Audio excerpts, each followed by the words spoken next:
আজকে ধলাই জেলার রামবাসাতে আমি এসেছি। এই যে আপনারা অবগত আছেন যে আগামী 8ই আগস্ট পঞ্চায়েত নির্বাচন। এই নির্বাচনে ভারতীয় জনতা পার্টির প্রার্থীরা কিভাবে প্রচার প্রসার করছে, কিভাবে কাজ করছে এবং যারা বিরোধী দল রয়েছে তারা কিভাবে প্রচারে অংশগ্রহণ করছে এবং তাদের কি অভিজ্ঞতা সেই সম্পর্কে খোঁজখবর নেওয়ার জন্য আমি এখানে এসেছি।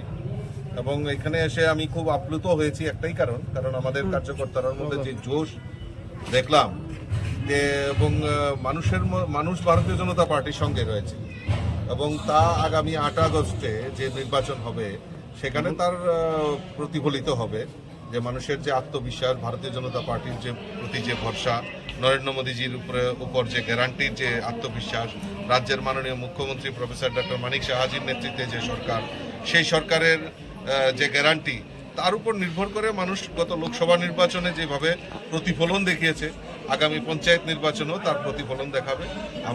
আমাদের প্রার্থীরা বিপুল ভোটে জয়যুক্ত হবেন এবং সেটাই উপলব্ধি করার জন্যই আজকের এই সাংগঠনিক বৈঠক।